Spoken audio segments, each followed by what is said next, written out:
Live. Everywhere. On netrootsradio.com.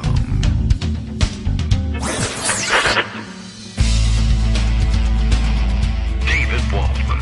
Kagro. In the morning. Now, here's David Waldman.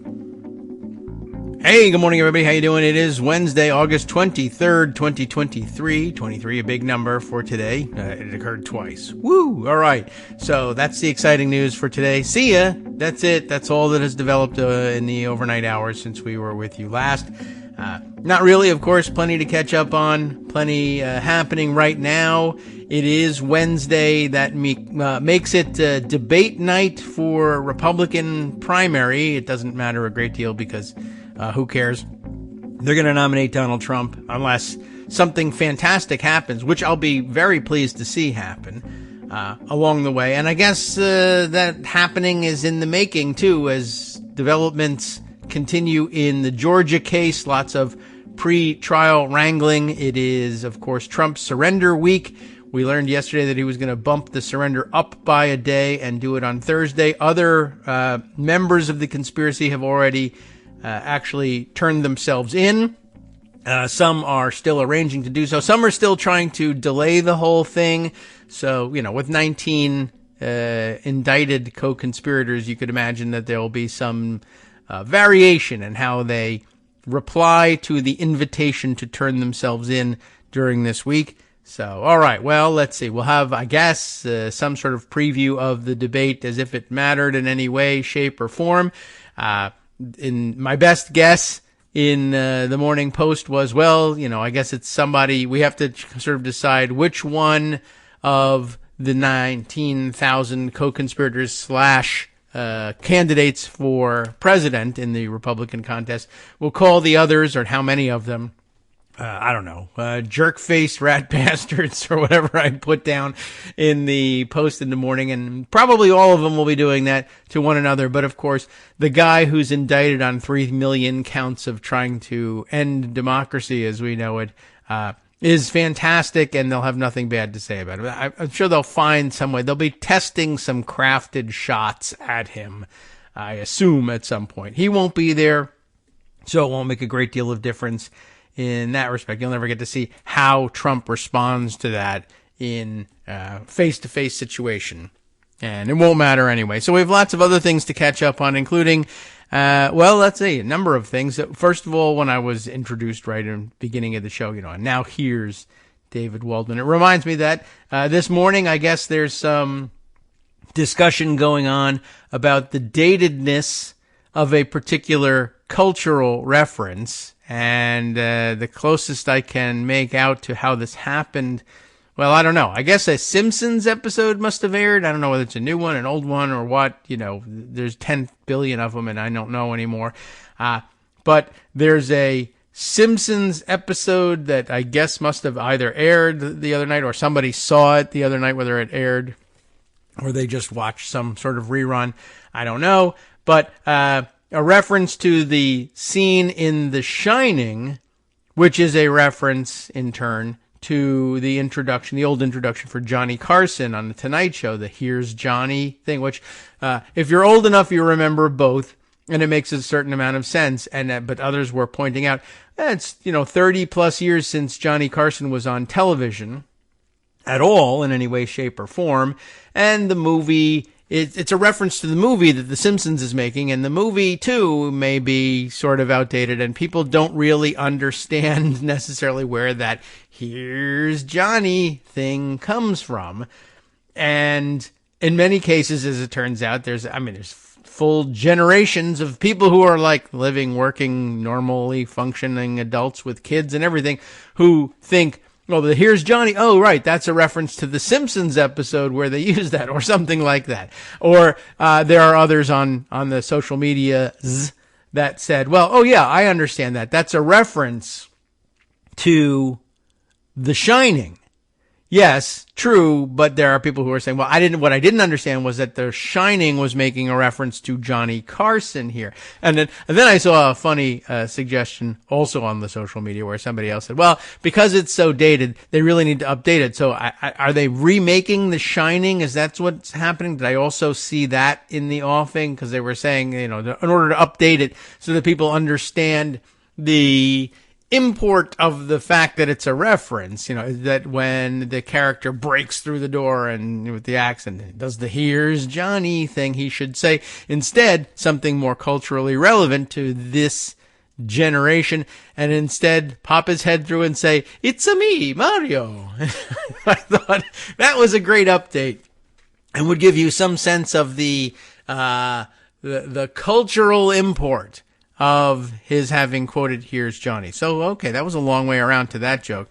The other thing that is happening, of course, another movie reference. Justice sends me, and maybe one of the longer references that he's made. He was really hoping to get this one across, saying, as he was giving me the thumbs up that everything was working, he's quoting the line from Jaws where Quint, the shark hunter, says, the thing about it, you remember how he said, the thing about a shark, he's got lifeless eyes, black eyes, like a doll's eye. When he comes at you, he doesn't seem to be living until he bites you and the black eyes roll over white.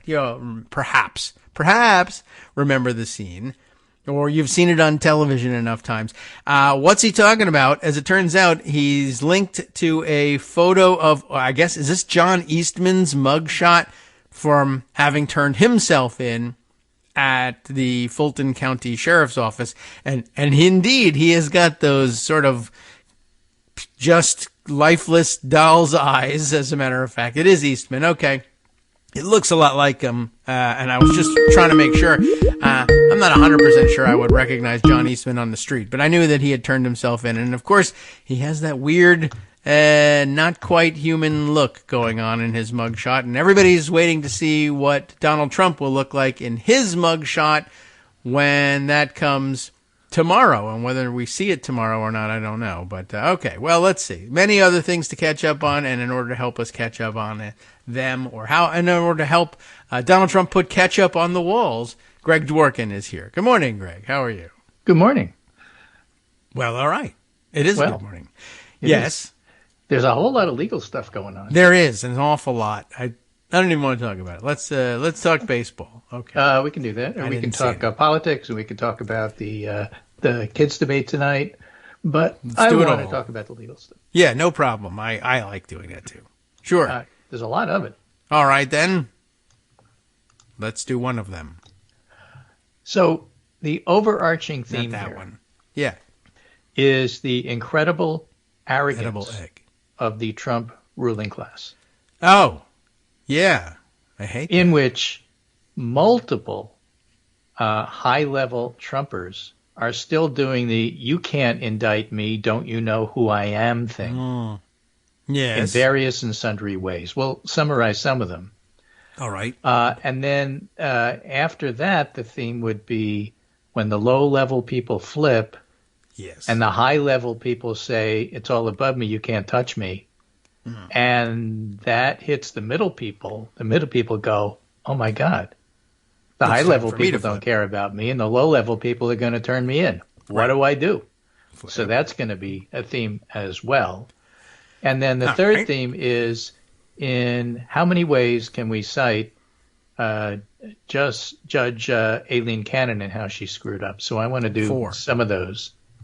All right. Let's start with this Politico story.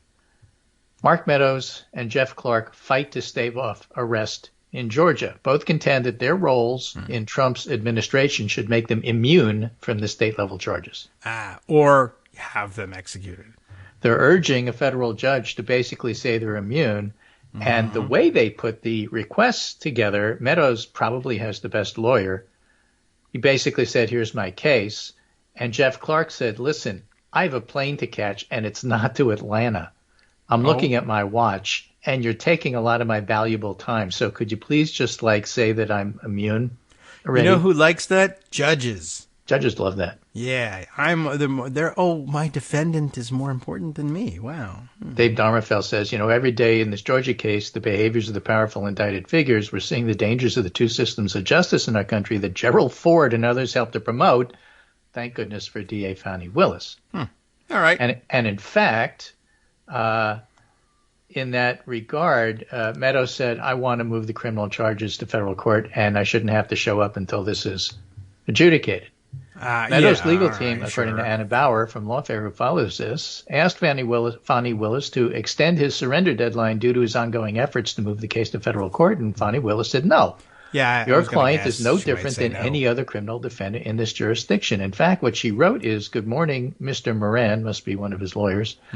I'm not granting any extensions. I gave 2 weeks for people to surrender themselves to the court. Your client is no different than any other criminal defendant in this jurisdiction. The 2 weeks was a tremendous courtesy. At 12:30 p.m. on Friday, I shall fire warrants in the system. My team is availability to meet to discuss reasonable consent bonds Wednesday and Thursday. That would be today and tomorrow. As I understand it, the federal judge for Clark and Mark Meadows, their case, there's going to be a hearing, a fact hearing, right? Friday. That's a fact. Well, I mean, which is the same day that Chutkan is having her hearing to determine the date of the trial. Oh, in the documents case, D.C. Yes. So there's a lot going on. Friday's going to be a big day in that regard. Right. Okay. And then on top of that, besides Meadows and Clark, we have a fellow named David Schaefer. David Schaefer used to be the head of the GOP in Georgia, and he was a key player in the Coffee County mess, in the Breakfast County mess, to try to break into the voting machine. So he was indicted. And he has the temerity to say, you can't indict me. I was acting as a federal official, even though I'm a state official. The rule is the true law is that if you do things at the behest of a federal official, you're in effect deputized to be part of the federal government. And so I was acting in my capacity because Donald Trump asked me to do it. And here's a letter saying, or here's a transcript. I think we covered this on the show, maybe on Monday. If we didn't, we should have. Here's a or maybe he hadn't done it yet. Here's a transcript of a meeting that the lawyer for Trump had with me, directing me to do this, and so therefore you can't touch me. I mean, and this was like, listen, I know I murdered my parents, but I throw myself on the mercy of the court because I'm an orphan. Yeah, I'm a federal orphan. I was ordered by the federal government to become an orphan by killing my parents. Yeah.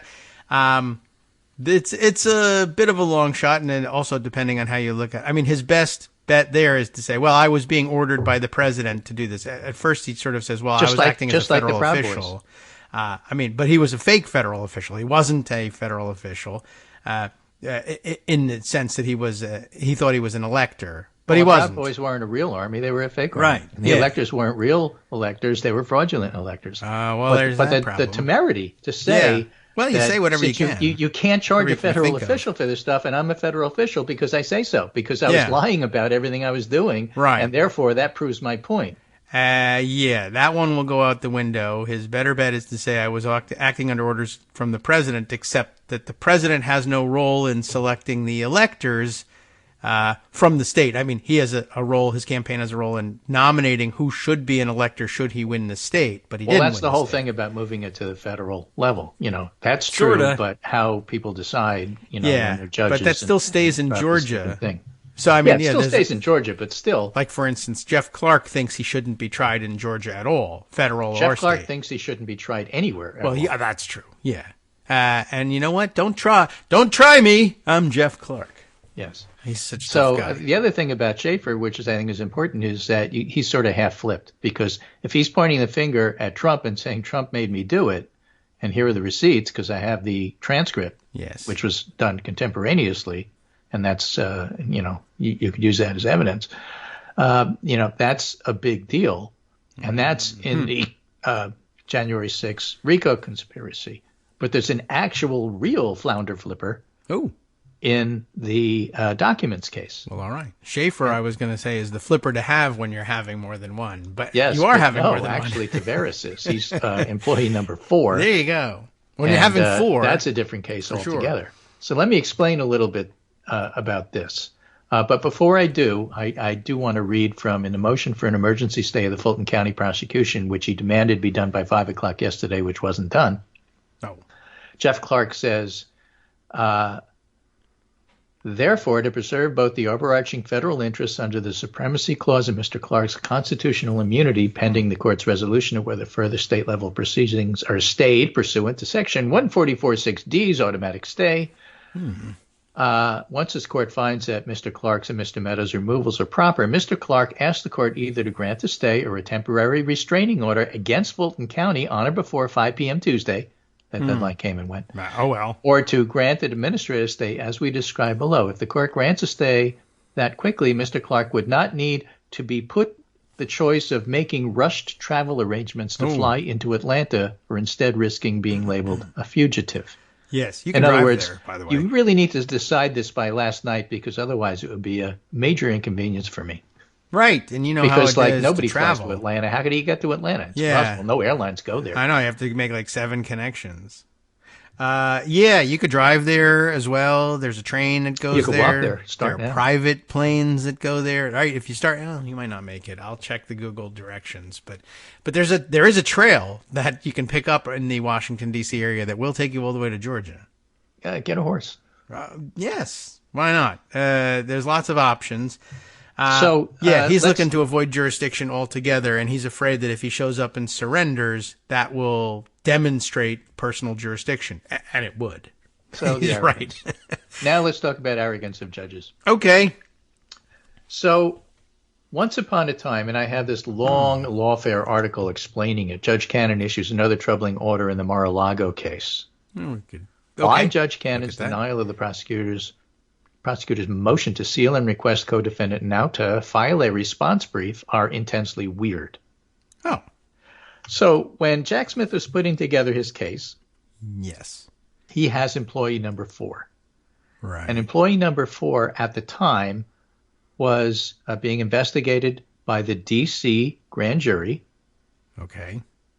And both Waltine Nauta, Trump's body man, and employee number 4, who's a fellow named Tavares, an IT guy. Okay. He's the one that was asked to delete everything, and he said, I can't. Right. Okay. They were both being represented by a lawyer named Stanley Woodward Jr. Yeah, he should not do that. Woodward also represents a couple of witnesses in the case. Bad. And lawfare points out this is problematic. It is. And part of the reason it's problematic is because let's say Tavares saw Nauta do something wrong, and Woodward is defending both of them. Right. So if he says to Tavares, tell us what Nauta did wrong, then he's putting his client Nauta at risk. Yes. And if he doesn't say it, he's putting Tavares at risk for not telling the truth. And so if the two are going to have different points of view about what's going on, which one does he truly represent? This is a conflict. Right. And so Jack Smith properly noted to the grand jury in D.C. where all of this was going on, we think that Tavares lied about something. And since Woodward is representing both of them, we think this is a conflict of interest. And the Sixth Amendment Constitution, not a lawyer, just trying to do this from memory, says basically that clients can pick their own lawyer, but they're also entitled to somebody who's going to represent their interests and nobody else's. Yes, I mean, that's the basic precept of having a lawyer in court. So, therefore, under the 11th Circuit, there's something called a Garcia hearing, where basically you go over the lawyer's ties and conflicts and you resolve it. Okay. And Jack Smith said we need to do that. And Woodward had no objection to this. All right. He thought he was going to either survive it or, all right, I'll still get one client. Well, his solution is, I have an idea. Let's just make it so Tavares can't testify. Oh. End of conflict. Well, sure. Why not? Let's make it that way. And Jack Smith said, no. In any case, this is going on. And during the time that this is trying to be worked out by the D.C. grand jury, and this is important, Jack Smith notifies Cannon. Hello, Cannon.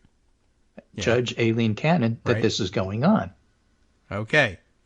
Grand juries are secret. That's the whole thing about grand juries. So this whole thing was filed to Cannon under seal. And this is where Cannon gets a little bizarre. Cannon says, wait a minute, you can't file this under seal. I want this public. And what the heck were you doing involving a grand jury in D.C. in my trial?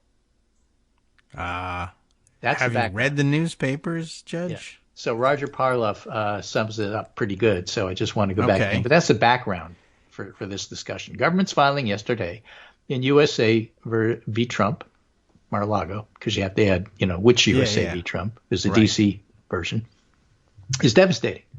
It was responding to Judge Cannon's inquiry, acting on her own, suggesting there was something abusive about government's continued use of a D.C. grand jury. It all began when the government asked for a hearing on whether Stanley Woodward had a conflict of interest because he represents defendant Nauta, and defendant De Oliveira, I think, is represented by John Irving, so it's not quite the same thing. So you'll see references to Nauta, but not De Oliveira a lot, and that's the reason. Previously represented Trump employee number 4, a fellow named Taveras, now a government witness. And he also represents 2 other potential witnesses. So the government tried to accompany that motion with a sealed filing, discreetly explaining the conflicts, but Judge Cannon, acting on her own, struck it, demanded to know why the D.C. grand jury was still sitting. Mm-hmm. On Cannon's cue, Woodward accused the special counsel of trying to diminish Cannon's authority.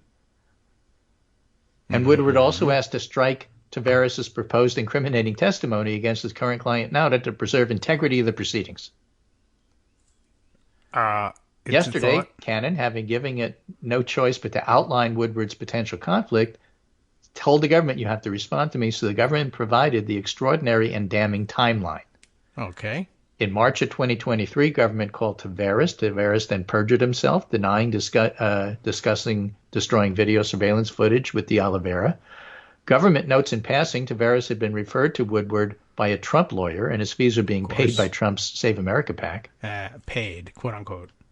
On June 8th, the Florida grand jury handed the first USA v. Trump Mar-a-Lago indictment. It didn't yet name De Oliveira. On June 20th, the government advised Taveras through Woodward that he was the target of a perjury investigation. Government says the target letter crystallized Woodward's conflict because having Taveras correct his grand jury testimony to avoid prosecution would implicate Nauta, Woodward's other client, so which one is he really representing? Right. Woodward still declined to recognize a conflict, insisting that Taveras could choose to tough it out by going to trial and hoping for the best, and also he could cooperate, I suppose. That's what Woodward said. On June 27, government asked for a conflicts hearing before Chief Judge Boasberg in D.C. That's the Garcia hearing. Mm-hmm. Woodward did not object to it. Judge Boasberg asked an independent counsel at that time, Shelley Peterson of D.C. Federal Public Defenders, to advise Taveras. So Taveras gets rid of Woodward and Trump lawyer and gets a public defender and immediately says, you know what, I lied. I retract my testimony and let me tell you what really happened. He got a real lawyer who actually didn't have any conflicts with other clients and said, you're facing an awful lot of problems here. The best thing for you to do is to tell the truth rather than try and lie to help Trump and his co-defendants. And hearing that said, oh, I got terrible conflicted advice from my previous Trump-paid lawyer. Whoops, sounds like Cassidy Hutchinson, doesn't it? It does, a little bit. Government cites numerous binding federal appellate. Well, she couldn't remember anything until she got a new lawyer. Then she remembered everything. Well, that helps. Government cites numerous binding federal appellate precedents allowing grand juries to investigate other persons not named in an existing indictment or to explore additional charges against existing defendants. All seem to apply here. And after all, there was a superseding indictment. Government notes that it could find no precedent in which a district judge struck incriminating testimony against a defendant in order to protect the defendant's right to counsel of his choice, except one case in which the judge was overturned on appeal. So, as a lawyer, no problems. You're not supposed to cite a case that says, see, I'm right, when in fact that case was overturned. Oh, yeah, right. You are, or at least you're supposed to note that that's the case prominently and say, but they were right and everybody else was wrong. Yeah. You can argue that, but you got to say officially it was overturned, but I don't think it should have been. Pretty powerful filing, Roger Parloff writes. Unnecessarily embarrassing Woodward, Nauta, De Oliveira, Trump, and Cannon. I don't know that it's unnecessary to embarrass him. I think it's very necessary. Right. So all of that, all right, I think is of interest. And so basically what's happening is that between Jack Smith and Fonnie Willis, yes, okay, Tavares is the flounder flipper for sure. David Schaefer in Georgia is sort of a partial flipper, supplying contemporaneous documentation that Trump was behind it all. Yes. And the point is, this is developing just the way a prosecutor like Jack Smith or Fonnie Willis would want. You put pressure on the small fry, they flip, and then they start turning in the people above them, and so on and so forth. And that's how you do RICO cases. Yeah. That's exactly what they want. Yes. And as a special bonus, there are ways to combat that, but if you get caught out, things happen like Woodward here turning into unindicted co-conspirator number 7 accidentally or on purpose by arranging to have certain other witnesses continue the conspiracy to cover up the earlier conspiracy through his representation. He's very lucky he's not being charged just yet anyway. Yes. So he's got an issue, I think, and the federal judge in D.C. saw that. Yeah. We'll see if the federal judge in Florida, in Fort Pierce, understands that. But the fact of the matter is the Fort Pierce case, which is to say the documents case in Florida under Aileen Cannon, was pretty strong to begin with. Yeah. And now that you have this guy saying, oh, yeah, they really tried to get rid of the surveillance video. And yes, they were caught on surveillance video because I wouldn't delete it, and they didn't know how. Yes. And you mean so they're really in trouble because, like, it's an open and shut case here. It is, and now it's going to shut that much harder, and it might catch Stanley Woodward's fingers in the door. De Oliveira, who has a different lawyer, said, and we need to get this speedily resolved. I want this done before the election. Oh, well, I don't know that they're going to care about that, but it's nice. It's a good request. It's good to see him flipping to the correct side. Was he going to ask to be broken out of the case? Oh, maybe. Hi, everybody. It's me, David Waldman. Yes, the same guy who interrupts you all the time. Interrupting you one more time just to tell you again, another reminder that your contributions are what keep this show on the air, and patreon.com, patreon.com, is still among the easiest ways to make the sustaining subscription donations that keep us afloat. Are you ready for the pep talk about how our Patreon campaign is still going strong and growing? Well, too bad. Yeah, the plain fact is we actually are headed in the wrong direction, and whereas we once had about 175 monthly patrons, we're now actually down below 150. Time to recruit some more. Not exactly the kind of news I wanted to share, but there it is. For those of you in a position to support the show, patreon.com does make it easy to make those secure, recurring monthly contributions to do so. Patreon.com/KagroX gets you straight to our donation page. We've been through a lot together. The worst of the pandemic, we hope. The worst of the insurrection, we hope. So go ahead and treat yourself. You don't need an excuse. Give yourself the gift of a little something you enjoy in life. Support the show. And of course, if you happen to prefer using PayPal or even the Square Cash app, we're up and running on those options too. So thanks again, everyone, for all your support. We couldn't, or at least shouldn't, do it without you. Hope you'll be on board soon too. Thanks for all your support.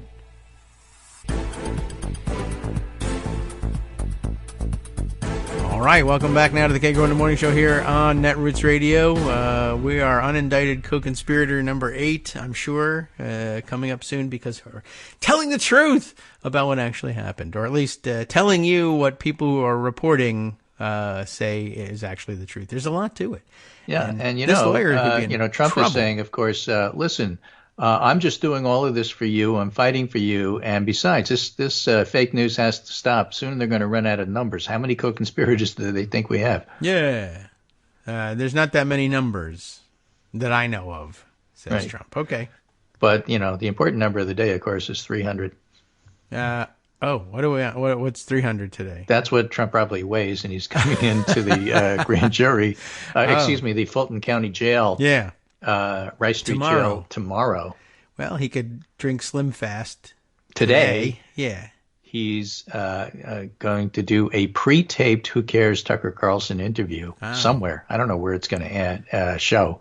Twitter, maybe it'll be another Ron DeSantis disaster. I have no idea where Tucker Carlson actually shows up, and you can tell nobody watches him anymore because nobody comments about it. Did you see what Tucker Carlson said? It used to be a fairly common thing on the app formerly known as Twitter. Yeah. And now it's on Twitter, and they still see nothing. That's really the amazing thing. What they did was they eliminated as much as they discussed Glenn Beck. Remember him?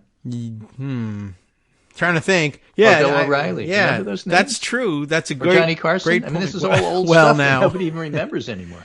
Yeah, that's true, and it is amazing. Last I heard, unless something has changed, the last we heard of it, and that's part of the story too. Like, we haven't heard anything, is that Tucker Carlson was going to air his quote unquote show on Twitter. And it was on Twitter. Everybody used to talk all day long, thanks to several accounts that, critically tracked what he was saying. We would all know what Tucker Carlson was up to when he was on Fox News doing it. Now he's actually brought the show to Twitter, which should eliminate a step here. And yet still nobody's talking about what he's, are we unable to capture the video from that somehow? No, I'm not certain why we're not seeing that, even though his audience may have shrank. There were accounts that were dedicated to tracking what white nationalist crap he was saying, and I see that they're not. Well, I think they're not doing it anymore. It's not coming to my attention, so that's as far as I'm concerned. That's terrific. I'm having a good time. But so, it's a mystery. Did you hear about the huge scandal yesterday? Probably. What was it? The Iowa State Fair butter cow isn't a solid lump of butter. What? It's actually sculpted over a wire frame. Was that always true? Yes. And so, as far as I know, and that's also true of the Illinois butter cow. But Aaron Blake points out in Minnesota, our State Fair butter statues are actually carved out of blocks of butter. Well, and come on. I pointed out to him, so are your senators. So, That's true. Well, I don't know what to say about that. It seems like fraudulent in many ways. Look, there's butter on the outside. I understand that. But the marvel of it was it's butter all the way through. Although, honestly, is that really a marvel? Yeah, I don't know. I don't know either. But I wasn't going. But it's diminished. I feel as Ariel Edwards-Levy pointed out, you have to consider the margarine of error when you're talking about these stories. Well, I'll tell you. Are these artificial ingredients these days in all of these things? You can't trust anything anymore. Yeah, so today is the debate. Michael McDonald says, today Republicans begin in earnest to select the candidate who will lose the least to Trump. Okay. And quite a bit of speculation, again, about watching Vivek Ramaswamy. Ramaswamy. And Chris Christie for the show, and Ramaswamy to see what he's up to these days. Names. How can a 14-year-old wind up being on the stage talking to the kids about Q stuff? What? As he was interviewed. Who? Ramaswamy? On CNN, Ramaswamy, talking about the fact that we just need to ask questions. I'm just asking questions about things like 9/11. Oh, yeah? All right. It was, what's your question? And Caitlin Collins interviewing him on CNN said there's an entire 9/11 commission report on this. And Ramaswamy said, yeah, and they lied. Oh, that sounds good. So, what's the deal with him? What did he say? I think it was Mark Leibovich who said that the thing about Ramaswamy is that he's young, he's talented, he's a grifter in his own right, and he reads the room. And he comes in as a serious candidate, and he looks at the room and says, you know what? My only path is Q. I'm taking it. Wow. And so basically that's what he's in. This is like, I'm going to be your presidential nominee. My vice president will be RFK. It'll be Unity ticket, and we're all crazy. All right. What room was so, this? what is he really up to, and how does that happen? And, how do people like Chris Christie or Ron DeSantis take him down? Christie's going to go after Trump. DeSantis is going to go after Ramaswamy, I presume, because DeSantis is afraid to go after Trump. None of it matters because Trump is so far ahead of everybody else. His cult-like, faction within the GOP, even though it's not even the majority, it doesn't matter because they're all committed to him and the others are split every which way. Is that what makes Ramaswamy decide he needs the Q path? Yeah, he's got to have something. Like but he's the 19th one to say, I just won't criticize Trump. I'm going to try and jump on the Trump bandwagon, but hope that everybody says, I love Trump, but I'm voting for Ramaswamy. I don't really know why that is. By the way, I have to throw this in. Ramaswamy. The Biden campaign is starting to do stuff. All right. They're doing ads this week about how good Biden is during the week of the Republican debate. And on Fox News, on their website, they're planting these funny pictures and little memes of Dark Brandon all over the place. There's one of him. It's outlined in blue with red eyes, him smiling with the red eyes. Yeah. Oh, I see. And he says, tax cuts for yacht owners. Good luck with that, champ. Biden Harris. And then there's another one about him being all in for Roe. And it's really quite interesting. So he's doing the online ads for the younger group, and then he's doing the economy is really doing well, and here's all the infrastructure stuff for the older voters on TV. Oh, old people. For the old people who watch the nightly news. And, it's really kind of an interesting approach. All right. I mean, it's a better approach than hammer Ramaswamy. Yeah, further, as the campaign goes on, the potential threats to Biden's campaign are beginning to recede, says Adam Bass. RFK Jr. dropping like a stone. Well, there's a poll out. If your state's 2024 Democratic primary for president were held today, Biden 69, Kennedy 7, nice. Marianne Williamson 5, not sure 18. I wouldn't vote 2. So the point is that Kennedy is now in Marianne Williamson territory. Well, yeah, he always was. In the That's a YouGov poll, sense. By the way. So YouGov now has RFK Jr. at 7%. Okay, fine. Right. What else? Dean Phillips. He says he's not running. Larry Hogan, he said he won't run, but he might support a no labels bid, maybe, but he won't run himself. All right. And so, all of this look at me stuff is sort of falling by the wayside. The real import of the Republican primary debate is, this is it's time to get serious starting date. And so a lot of the people who didn't make the debate, because only 8 people did, have to think about dropping out. They should. Some of the people on the stage will drop out after tonight. Some people have already dropped out, except that they, are zombie candidates and they just keep going. That would be Ron DeSantis. And there's still talk about what if DeSantis does really well. There is this absolutely bizarre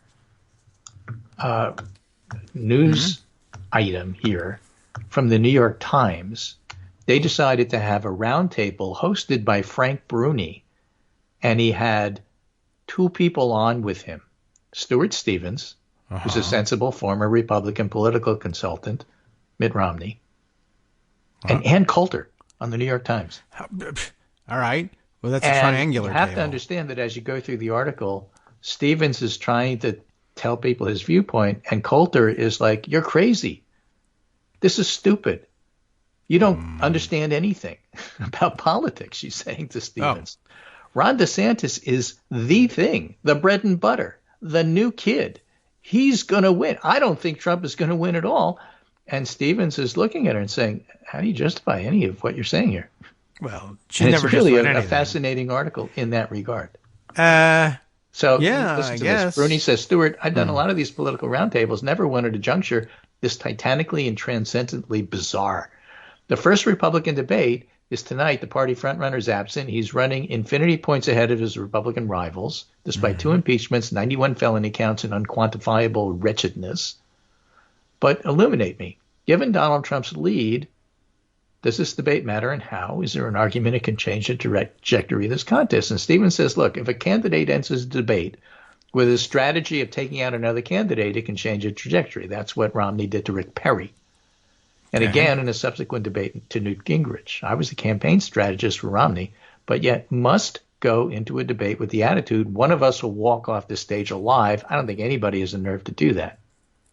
And Coulter said, this is DeSantis' to lose. If he'd just ignore the media and be the nerd he is, he'd do great. And Bruni said, really, Stuart, do you agree with that? And other than DeSantis, is there anybody else who could have a breakout moment? And Stevens said, look, DeSantis is Jeb Bush without the charm. Mm-hmm. He's a small man running for a big job, looking smaller every day. If I were advising Tim Scott, I'd advise him to use the debate to attack DeSantis and blow him up. This is a man who lost the debate to Charlie Crist.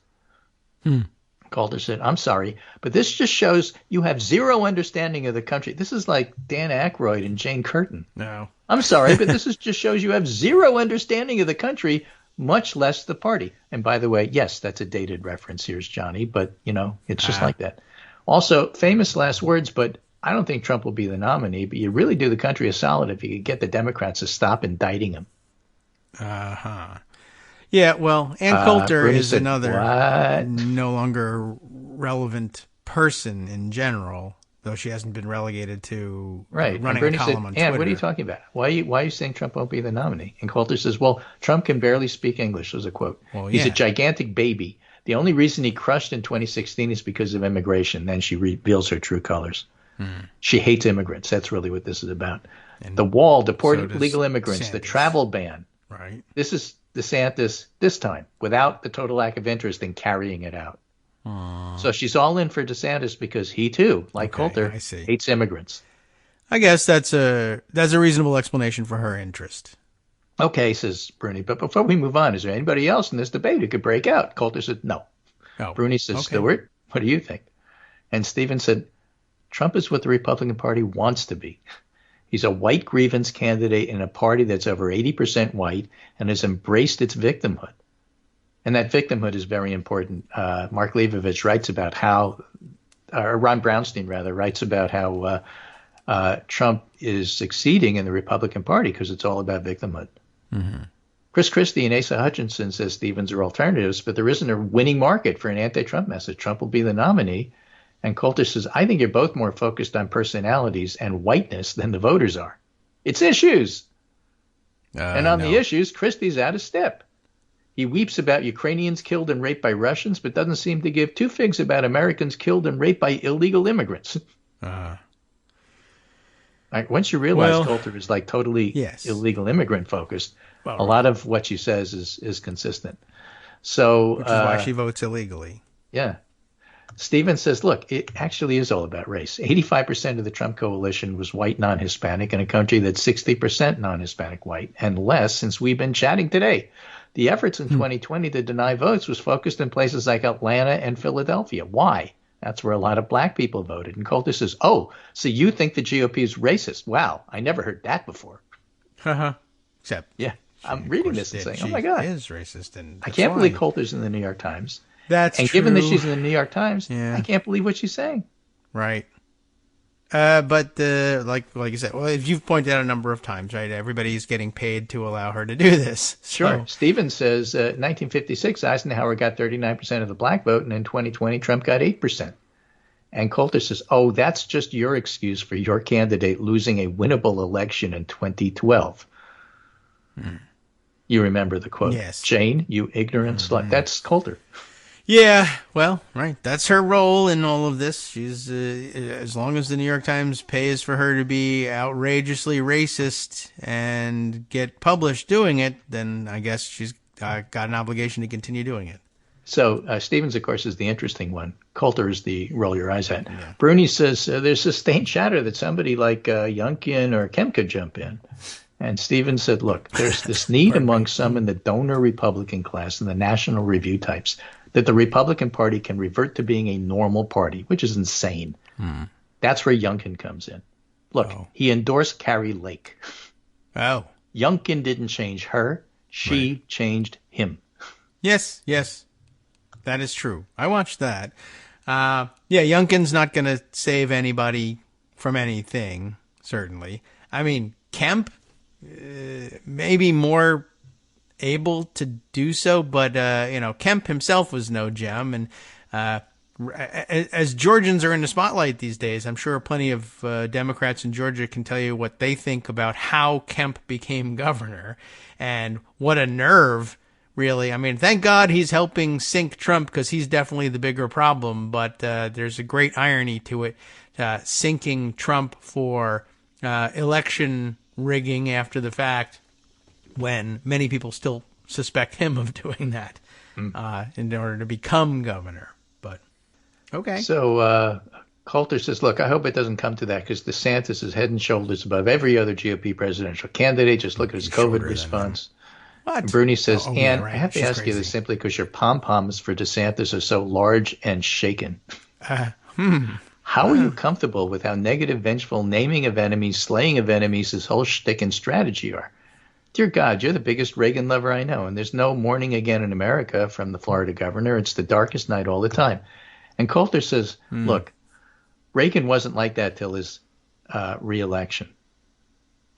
Okay. In the beginning, it was the Russian bear in the woods and all that. He wasn't optimistic at all.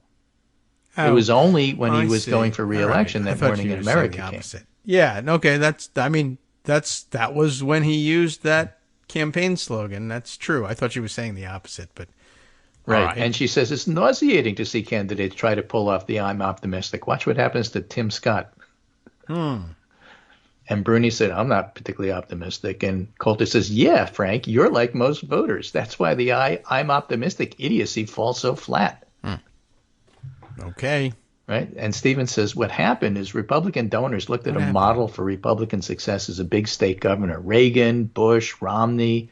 But all those candidates were optimistic and expansive. DeSantis is an angry little man who can't articulate why he wants to be president. He got in a fight with the happiness company Disney and lost. He created a private police force that cost him $1 million to go after voter fraud in his own state, which he had claimed had a perfect election. They arrested 20 people and convicted 1. And Bruni said, well, I still prefer candidates, I don't know, try to tell us to find the good and in common cause with people. And no. And Coulter says, Trump is a bore. Stop covering him. Well, she's been off the bandwagon for a long time, but that's part of how she became irrelevant. So, I don't know. All right, well, she's still alive. That's the news. She's still terrible. That's the further news. Not surprising, but it's worth reminding everybody that she's out there and could at any moment spark another controversy and make people angry about how racist Republicans are. So, it's a strategy, not for her or her side. But we'll have to watch nonetheless. She's awful. That's bizarre. Yeah, it's, and worth commenting on. Mark Leibovich's piece in The Atlantic is called A Parade of Listless Vessels. A debate without Trump only underscores how impotent the other candidates have made themselves. Okay. Basically, if you can't go after him, don't bother showing up. Yeah, I mean, that's the only thing people will be interested in watching. Certainly, watching a traditional debate about policy differences between these, 8? I can't imagine anything more boring. Yeah. But, all right. Is Chris Christie among the 8? Yeah. All right. So then that's the thing to watch. He's one of the 8 people that'll be there. I don't know. Chris Christie and the 7 Dwarfs. I don't know who's in and who's out. I actually never read the list, but I could tune in and find out. But what if I just tune in tomorrow and find out from you? The huge mistake most of Trump's rivals are making, writes Amanda Carpenter, conservative, usually writes at the Bulwark. Okay. Right? The empty podium at the first GOP presidential debate in Milwaukee should be interpreted as nothing short of a symbol of his contempt for the democratic process. He believes the rules don't apply to him. Yes. It's a philosophy that extends beyond the campaign and into the courtroom. Disturbingly, It appears Trump is gaining traction, promoting the notion that his impeachments are reasons why Republicans should restore him to power rather than disqualifying events. A good Republican debate would challenge the dangerous idea that Trump's alleged criminal behavior makes him stronger. His rivals should reject Trump by uniting on the rule of law. The problem, which extends well beyond the debate, is that most of the field is reluctant to commit to our fundamental democratic principles as the central reason to move on from Trump. But with this hesitancy to talk about Trump as an unprecedented threat to our democracy, they undermine their own candidacies. If Trump opponents are only going to endorse, ignore, or downplay the most malevolent acts, why are they running against him? Why have a GOP primary in the first place? I don't know. Somewhat helpfully, a super PAC backing DeSantis is pushing the message Trump is too weak to debate and that Republicans deserve a candidate who earns our vote, not one who demands it. But, part of the problem, as J.V. Last points out, is that one of the things that they're just fundamentally doing wrong, this is a strategy, not a tactical issue with them, is that they're downplaying the fact that Trump is wrong about not supporting democracy. They're trying to play the electability card. And that's an incredibly huge mistake. They're saying, you shouldn't vote for Trump, you should vote for me because I'm more electable than he is. Well, what happens if Trump, J.B. Last goes on to say, actually wins the primary? Then the GOP voter's going to say, oh, you said he wasn't electable. Look, he beat all the people who said that. I guess he is electable. That's not a reason to not vote for him. And besides, everybody knows Biden is a doddering old man who can't even remember who he is, let alone where he is. Of course he's easy to beat. I'm voting for Trump and I'm sticking with him.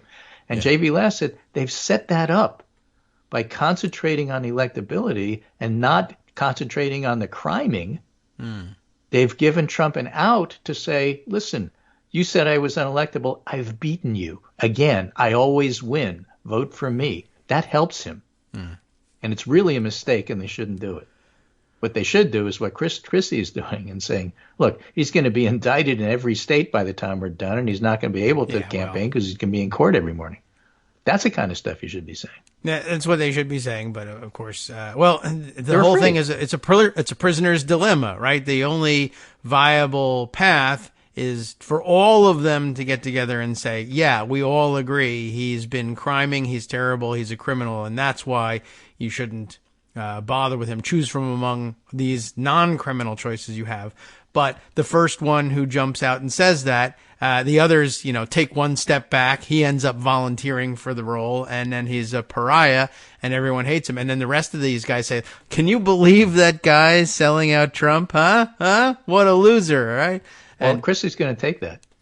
He's going to step forward before everybody else steps back. But they'll also step back, so there'll be even a bigger gap between him and the rest of them. I mean, he goes out there and volunteers to no avail, and he polls in single digits. Stage. Yeah, and again, right. I hope he does. There is an argument. We have to hope he does great.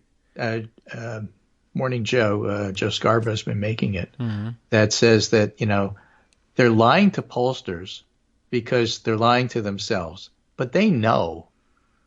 A lot of them, they're just going to stay home.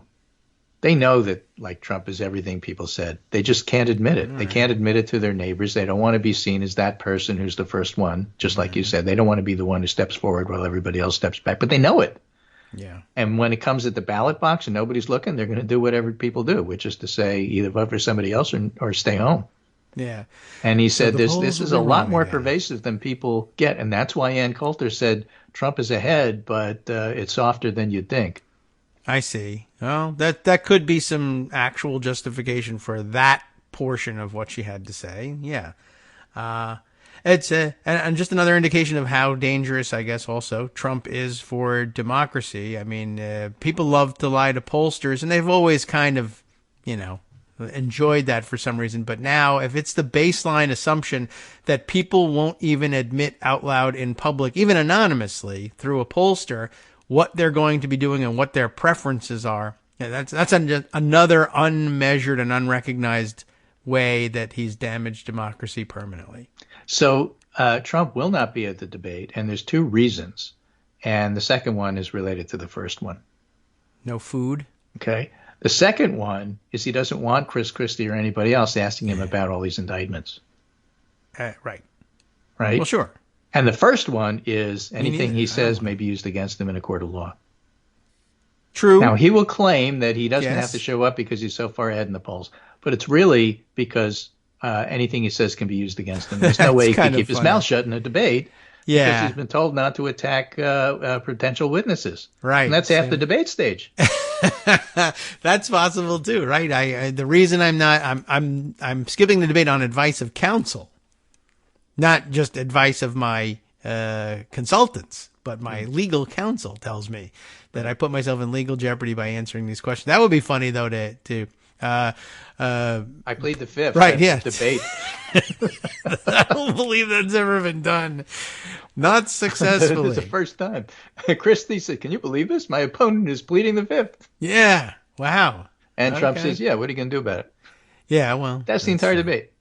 That could be it. So, all right, well, Chris Christie has the opportunity to be the breakout hit, I suppose. And it stands a chance of changing the direction of the race should his approach be so well received that his numbers start to come up. Then other candidates might say, maybe I'm not looking for his numbers to come up. Everybody will hate him. I mean, I don't think Trump's that it could happen. Right. Well, all right. That's another measure of the same thing, I guess. If numbers move because he has a spectacular performance really just shivving Trump, then I guess other people might say, maybe I need to do that too. Or that, of course, they could say, well, maybe the real movement for me is in shiving Christie. Well, a reminder that all of this is about getting delegates. So, a reminder that Iowa and New Hampshire are complete opposites in terms of what they think. Oh, yes. Somebody like Christie going after Trump is going to kill his chances in Iowa and raise his chances in New Hampshire, where in some polls he's in second place already. Right, that's true. Right? All right. So, the question, if you're not doing well in Iowa, you say, well, screw Iowa. What does Iowa mean? And if you win Iowa, Iowa's everything. Real. Yeah. That's the game that they play every 4 years. The Democrats have opted out this year because it's such a stupid game, but that's what they're going to do. And Christie is built for New Hampshire. He's not built for Iowa. Butter all the way through.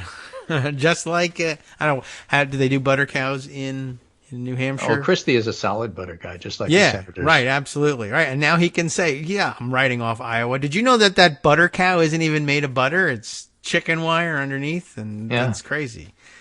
Yeah, right. So he's got a built-in excuse now. And really, who wants to be? It's such a boring thing. I'm going to do all 99 counties of Iowa. He doesn't want to do it. Chris Christie can say so. Anyway, just to hone on the point I made before, this final piece, we won't have time to do it, but I want to tell you the title. 7 Ways MAGA Republicans Differ from Other Republicans by Aaron Blake talks about somebody like Trump and Pence, for example. Yeah. When Pence refused to help Trump overthrow the government, he foreclosed whatever chance Trump had of staying in the White House. But he also foreclosed any path Pence might have of becoming president. Yeah, and that's because Pence split the Republican Party along MAGA lines. Non-MAGA Republicans say Pence did the right thing 48-15. MAGA Republicans disapprove 2-1. That's in the latest CBS News YouGov poll. And Monmouth University from last month showed that while even non-MAGA Republicans are iffy on Pence, strong MAGA Republicans hate him. They detest him. All right. So, there is a split in the party, and you'll see it come out as we get closer to the election. All right. I'm looking forward to watching it happen. I'm also looking forward to, hopefully, the eventual destruction of the idea that DeSantis is a nerd, and that's why he's so awkward and weird, as opposed to, no, he's just an awkward, weird guy. I don't know. Why didn't they just say, I hate immigrants, vote for me, and just seal the deal? More pure, all the butter all the way through.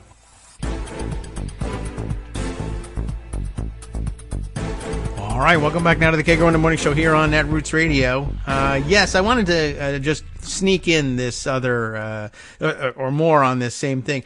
I want to put a marker out there rejecting DeSantis is just a nerd, or he's, one of these socially awkward people, and he's standing up for a segment of the population that craves representation. It's not that he's just as I might point out, not just that he's a jerk-face rat bastard, that he actually is, but that he's, somehow, I don't know, nerdy or even neurodivergent in some way, and that we should all either empathize with him or identify with him in that sense. And no, I don't buy any of that. I mean, I guess it's still possible for him to reconcile the rest of his background with that, but I guess they think this is a winning argument in the face of the other possibility, which was he's just horrible at everything that he does. because he's chosen politics, and that's not really where he necessarily should have been, but that's the path he chose, and now he's stuck with it.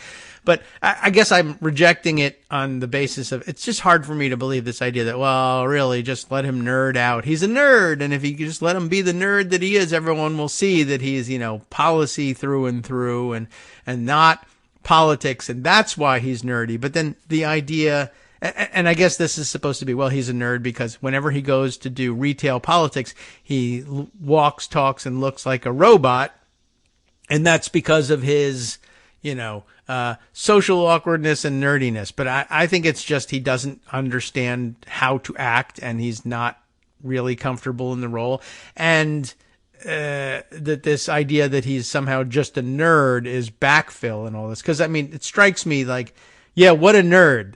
Good old captain of the baseball team nerd. Everyone remembers back in their high school or college days that the captain of the baseball team was always solidly nerdy through and awkward, and he couldn't get along, and he had no way of relating to people. They just elected him captain of the baseball team because of how nerdy he was. And they just wanted to let nerds be nerds on the baseball team at Yale University. Well, I don't think so. Right? I guess you could make the claim that, well, if he were the captain of the, Oklahoma State University baseball team, that's something different. But at Yale, they're all nerds at Yale. Nah, not really. I guess you could point back to George H.W. Bush, too. Wasn't he captain of the baseball team as well? Although I guess you could make the claim that he was a little bit nerdy, too. But he was a garrulous guy, if nerdy at all. But, no, this idea that he was that, and of course the other story that I'm reminded of was the year that he spent as the most popular, cool, hip guy teaching history at the elite private school. Was it in Georgia also? And, maybe he was never really cut out for that either, but he was... the story was that he was the one he was young, and the students related to him, and maybe a little bit too much, and he would sometimes go to their drinking parties and maybe kind of sort of hit on the girls there too, even. But doesn't really square with the, what a nerd, he's so nerdy, as the cool young drink too much history teacher at the elite private school / captain of the baseball team.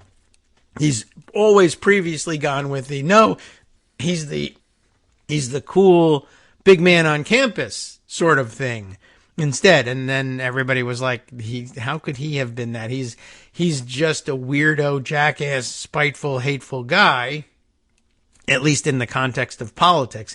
And maybe he was better off in the old days as a baseball player / history teacher / nothing particularly important, but then he could be himself, and he was much more comfortable then. But it requires throwing out all that history that he was trying to build a persona on, and I guess nobody cared. And so instead they were like, well, go be a politician and do these robotic things. And he did it so poorly that now they're like, well, he's a nerd. That's the news story. He's a nerd. And if you just let him be, then... whatever. I'm not buying it. You shouldn't either. Not super important, but just wanted to kind of throw it out there in order for us to have, something rotten to say about him. So it's important to start each day with something terrible to say about Ron DeSantis, if you ask me. All right. Let's see. Things we need to address. There are many. Let's go to Pocket and start picking some of these things out. There's, as we started the show with, lots going on in the Georgia and related cases, and that's certainly a big part of what we need to talk about today, and we'll have to catch up on some of those things.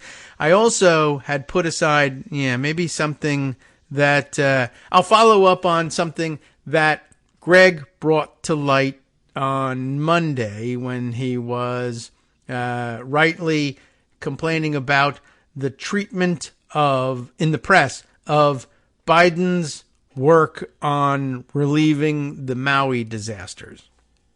And he will very frequently go as a source to Heather Cox Richardson's Letters from an American Substack page, and she has an entry from Monday on this very subject. I think they were thinking the same things in parallel, and so I thought Greg would appreciate this, and yet I will not. I can't waste his time while he's here reading it to him, but I can read this on the air and refer him to it, and we can refer you back to his outrage on Monday to give this some context, and we'll read through as quickly as we can here so we can move on to some of the developments in the legal arena.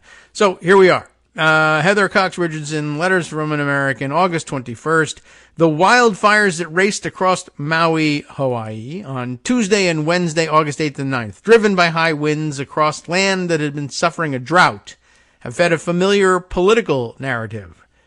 That firestorm roared into the 13,000-person town of, and I didn't listen to the news enough to check my pronunciation on, is it Lahaina? I'm not certain which. And it never reached my ears, pronounced by people who either had local knowledge or had coaching on it, killing a confirmed 114 people, which is really just, you don't hear those kind of numbers usually in the wildfire stories coming out of the west coast of the mainland, where we usually hear about these firestorms. But anyway, horrific, as you all know, with more than 1,000 still unaccounted for. Could be an even greater disaster by far. At any rate, it is the deadliest fire in modern U.S. history. While local officials had warned that such a fire was likely, emergency systems were either understaffed or unprepared or failed for other reasons. Figuring out exactly what happened and why, mourning the dead and injured, and rebuilding will take years. President Joe Biden received notice of a brush fire on August 8th as part of his daily extreme weather memo. Did you know that he got one? And over the next 2 days received additional briefings and some statements from the White House. Here, Jill and I send our deepest condolences to the families of those who lost loved ones in the wildfires in Maui, and our prayers are with those who have seen their homes, businesses, and communities destroyed. We are grateful to the brave firefighters and first responders who continue to run toward danger, putting themselves in harm's way to save lives, President Biden said in a statement on August 9th. But of course, all the headlines said, he smiled and said no comment, though a comment had indeed been issued. He explained that he had ordered all federal assets on the island to help with the response, including the U.S. Coast Guard and the Navy's Third Fleet, as well as the Department of Transportation, to coordinate commercial airlines for evacuation. The next day, August 10th, Biden began a speech about the PACT Act in Salt Lake City by saying, "Look, before I begin, I want to say a word about the devastating wildfires that have claimed at least 36 lives in Maui, in Hawaii. We have just approved a major disaster declaration for Hawaii, which will get aid into the hands of the people desperately needing help now. Anyone who's lost a loved one, whose home has been damaged or destroyed, is going to get help immediately." He explained the moves the administration had already made and promised. Oops, I gotta get rid of the pop-up here. I pressed the wrong button to try to get the pop-up out of the way. Right, okay. He says, he explained the administration's moves, which had been made already, and promised, "I just got off the phone before I got here for a long conversation with Governor Josh Green this morning and let him know that I'm going to make sure the state has everything it needs from the federal government to recover. In the meantime, our prayers are with the people of Hawaii, but not just our prayers. Every asset we have will be available to them, and as we've seen, they've seen their homes, their businesses destroyed, and some of them lost loved ones, and it's not over yet." On that day, August 10th, Biden signed a disaster declaration saying that a major disaster existed in Hawaii and ordered federal aid to the state to supplement state and local recovery efforts. Federal funding helps with temporary housing and home repairs, some property losses, debris removal, and hazard mitigation. By August 15th, almost 500 federal personnel had been deployed to Maui, and the Federal Emergency Management Agency, FEMA, had provided 50,000 meals, 75,000 liters of water, 5,000 cots, 10,000 blankets, and shelter supplies to 6 shelters run by the American Red Cross and Maui County for survivors who couldn't go home. FEMA had also approved Critical Needs Assistance, or CNA, which provides a one-time payment of $700 per household to those without housing to replace vital items like medication on an emergency basis. The Small Business Administration had begun making low-interest federal disaster loans available to Hawaii businesses and nonprofit organizations. The Department of Agriculture approved Hawaii's request for Extra Supplemental Nutrition Assistance Program, or SNAP, benefits, food stamps in the old parlance. Health and Human Services Secretary Javier Becerra declared a public health emergency retroactive to August 8th, which gave Medicare and Medicaid greater flexibility in meeting emergency health needs for beneficiaries, then deployed disaster response personnel to Hawaii. U.S. Army Corps of Engineers was on the island, clearing roads, stabilizing the electrical grid, and working with the EPA to remove hazardous waste. The Forest Service, incident management teams, and wildfire liaisons worked with state officials to put fires out and prevent flare-ups, while the U.S. Fire Administration, we have one, was working to support local firefighters. The Department of Defense was moving supplies across the state. On August 17th, Japanese Prime Minister, who's our Prime Minister in Japan now, Fumio Kishida, and Republic of Korea President Yoon Suk Yeol, and I'm not certain whether we're putting their names in the correct order or the Americanized wrong order, but we can check on that. Well, they arrived for Friday's historic trilateral summit at Camp David. Greg mentioned that as well. And Biden fell publicly silent about Maui. Promptly, the right wing insisted that he had done nothing for Hawaii. In fact, public documents suggest Biden was speaking daily with state officials in Hawaii and increasing the federal response there. By August 19th, there were more than 1,000 federal personnel on the ground. We've offered whatever support the governor needs, General Mark A. Milley, chairman of the Joint Chiefs of Staff, said. Well, whether or not you agree with the level of response the Biden administration has provided to those suffering in the fires, the pattern of using the media to establish a narrative that the administration is ignoring Americans when it clearly is not, is almost exactly what happened with the East Palestine, Ohio railway disaster in February of this year. That's right. And an excellent point here. This is where we really get to the meat of why we're offering this column here. Then, pro-Russian accounts it was, promptly began to argue that the Biden administration was ignoring a disaster at home when emergency personnel were on the ground immediately in order to fund Ukraine's war against Russia's invasion. Now, again, just to stick this thing back together, this sentence that was bifurcated with the aside, pro-Russian accounts promptly began to argue that Biden was ignoring a disaster at home, reason being he wanted to divert those resources, I guess, to Ukraine to fight against Russia. Now, behavioral scientist Caroline Orr Bueno, we've heard her name before on the show, a specialist in disinformation, that is, detecting it and explaining it, noted that the X account, or Twitter, as you know, that seeded the Hawaii, not Ukraine narrative was created just last month, and that accounts associated with both Russia and China are amplifying the narrative that Biden has neglected Maui. In other words, the plan here is to damage him politically at home by trying to get people to believe that he's ignoring a crisis and suggesting that the answer to the crisis is stop sending money to Ukraine, send that money to Maui, or in the earlier case, East Palestine. Spend that money on people's needs here at home, not overseas where we don't care about those people. But it wasn't because, A, there was any sort of shortage of response to either of these emergencies, but rather that they hoped there would be more response to these emergencies, not because they cared about the people of East Palestine or Hawaii, but because they were hoping to get people to call for diverting resources from Ukraine to these home-based disasters. Interesting, and so far, I think, has been under-discussed. So it seems that telling the same right-wing independent journalist who went to East Palestine, it seems telling, that is, that the same right-wing, supposedly independent journalist who went to East Palestine has now flown to Maui to attack Biden's response, showing up on Trump ally Steve Bannon's war room to do it, I guess. Indeed, one of Biden's strongest suits is his foreign policy initiatives, and as Republican presidential candidates have virtually nothing to offer on that front, some Republicans seem to be trying to use the Maui fires as a way to undercut Biden's foreign policy triumphs. Increasingly, they are turning against aid to Ukraine as they back former President Trump, who boasted on Friday night that he was, quote, the apple of Putin's eye. That's not really a thing you want to boast about, but that's what he says. Or that's what it says he says, anyway. Supporting Ukraine in its battle against Putin's authoritarianism has been a key aspect of Biden's attempt to protect democracy at home and around the world.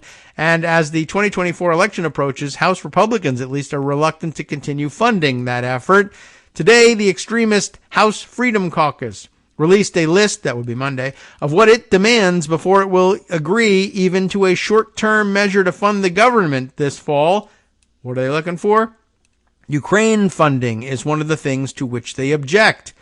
Today, Monday, the President and First Lady, Dr. Jill Biden, visited Maui, where, after seeing the devastation, President Biden said that, quote, the country grieves with you, stands with you, and will do everything possible to help you recover, rebuild, and respect culture and traditions when the rebuilding takes place. He promised that we will, quote, rebuild the way the people of Maui want to build. Senator Brian Schatz of Hawaii said, we in Hawaii have been through hurricanes, tsunamis, volcanic eruptions, but we have never seen such a robust federal response. Thank you. So, interesting point in two ways. One, yes, they already tried this play in East Palestine, and the fact that they're trying it again is suspicious in the extreme. And that two, yeah, once again, you could, if you're tired of seeing Russians behind every tree, you could complain as much, but there's certainly a domestic component to it too. The Republicans absolutely need, what else have they got but to declare Biden to be a disaster? He's too old and he can't respond to these things. They're responding, but they're just claiming the opposite and hoping that it will work with superfans or others willing to ignore the truth. So there you go. I just thought I would add that. Greg has sent some additional notice of some more developments here. Okay. So when we make the switch over to catching up with what's going on in the courtrooms in D.C. and in Georgia and in Florida, we can add that to the mix. All right. I just thought that was an important addition to all of this. Let's see. Where else are we going to, do we have to start in order to catch up with everything? All right. Yesterday I parked this one after the show. I guess this was the first entry, and this was the one. Is this the one that Greg referred to? It was a Politico article, but I want to scroll back in his feed and see whether the Politico piece, yes, is the same one. So we don't need necessarily to go over this, but I'm retracing my own steps here. The first one out of the box was prosecutors saying that Trump Mar-a-Lago security aide flipped after changing lawyers. And I think we really got the gist of that one. Again, Taveras is the last name of the guy we're talking about. Yuscil Taveras is the guy who was described previously as Trump employee 4 in the Mar-a-Lago documents case. This was the guy who said he wouldn't, couldn't, shouldn't delete video, surveillance video of them handling, moving, hiding boxes of classified documents to hide them both from federal investigators who were looking to turn these things up and even from some of Trump's own attorneys who were supposedly making a good faith effort to discover everything that was still at Mar-a-Lago that ought to have been turned over to NARA. And realizing that there was security video, surveillance video that would incriminate them, they pressured this guy, Yuscil Taveras, to delete the stuff and then later set him up with a lawyer who advised him, yes, you should absolutely say that nobody ever asked you to delete any evidence and that you couldn't have done it anyway and nobody pressured you to do so, et cetera, et cetera. But, that's actually a lie, as it turns out. And as soon as he got independent representation, who was actually interested in his rights and getting him out of as much trouble as possible, advised him, no, if you were approached to delete that stuff, you really need to fess up to it and let the chips fall where they may. And when he got real advice, he immediately changed everything. He disavowed all of his previous grand jury testimony and changed his story entirely. It's probably best, maybe as background, to run through this whole thing and get every bit of the detail before we move on to the rest, but that's going to make things tight. All right, you got the idea, though. Well, maybe we won't read all the way through it. I don't think we can afford the time. But that's what we got, and the gist of it here in the lead paragraph. A Trump employee who monitored security cameras at Trump's Mar-a-Lago estate abruptly retracted his earlier grand jury testimony and implicated Trump and others in obstruction of justice just after switching from an attorney paid for, maybe, by a Trump political action committee to a lawyer from the Federal Defender's Office in Washington, prosecutors said in a court filing on Tuesday. So that's pretty major. And it does raise the possibility that the lawyer representing him previously may be in trouble already or may find himself in trouble in the near future. All right, other articles to catch up with the maneuvering. Let's see. There is another entry from Politico that I am not certain was on Greg's list, and I'll sort of thumb through it again and see, but I don't think so. But let's add this one before the break. Trump attorneys guided false electors in Georgia, GOP chair says. This is another story of another flipper. This was referred to by Greg, but I think here we might do best to go through the details of this one. Kyle Cheney got the byline on this one from yesterday as well. The false electors that are referred to here, Trump attorneys guided false electors in Georgia, GOP chair says. The false electors were later used by Trump allies to attempt to foment a conflict on January 6th and derail the transfer of power to President Joe Biden. You know, that's why ultimately they came up with these certificates. We already know the story about how they initially told the fake electors, well, we're only having you sign this as a way of hedging against the possibility that we could win in court, but then be found flat-footed because Georgia has sent no correct electoral votes. So we'll have you vote, and we're only going to use your votes and your certificates if we win in court and the Democratic electors for Biden from Georgia are thrown out by the court when we win our case.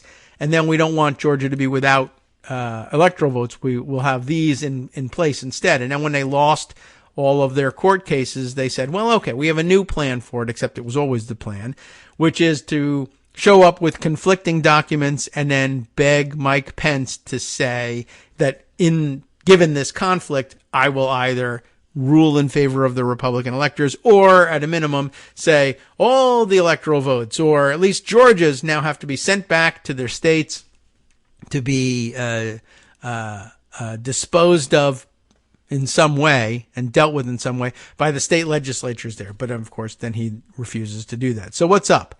Former Georgia Republican Party Chair David Schaefer, you heard his name earlier today, said attorneys for former President Donald Trump, his campaign, and the local GOP were responsible for urging him to assemble a slate of false presidential electors that are now at the heart of a sprawling racketeering case.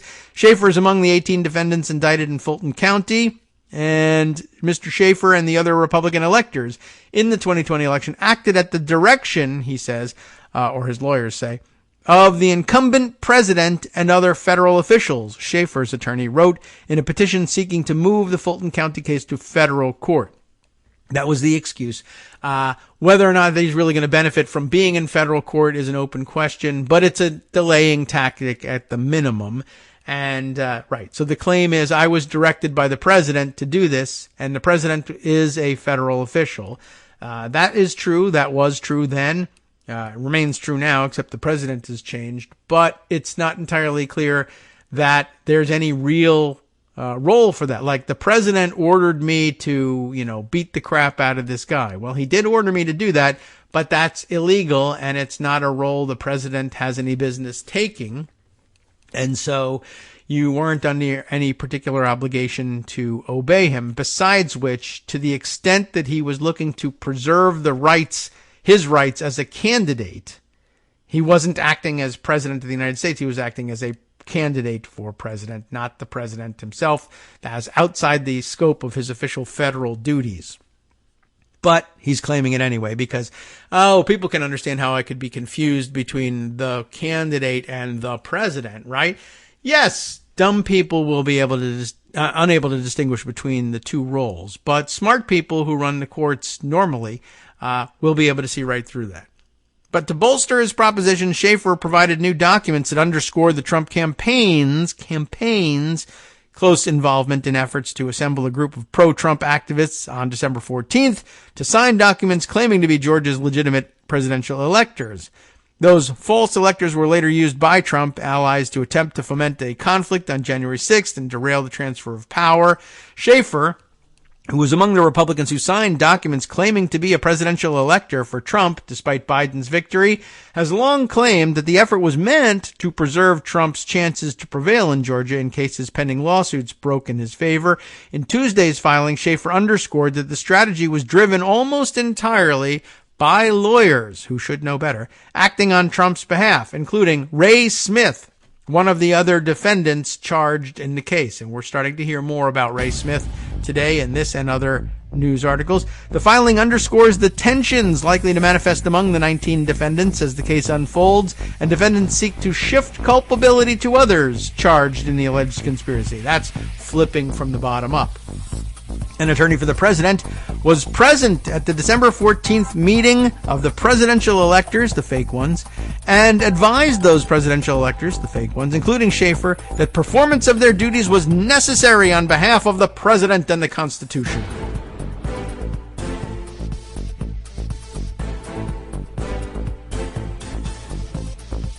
Hi, everybody. It's me, David. Let's change things up from the old fundraising pitch for just a minute and talk instead about how you can be a part of our show. If you've got a smartphone or any other electronic recording device, why not sit down and record a segment for us? Read us an important article and give us your take. Or read one of your own original essays, or even just give us your commentary on something you'd like to share that's important to you. Then send the file to me at kagrox@gmail.com, and I'll try and work it into the show. Short segments, a few minutes in length, are easiest to fit in. And of course, I can't always guarantee that I'll be able to play everything, but if you've ever shouted at your radio or TV about something you wish was being covered, here's your chance to change that. Make the show your own. Send your submissions to me at kagrox@gmail.com.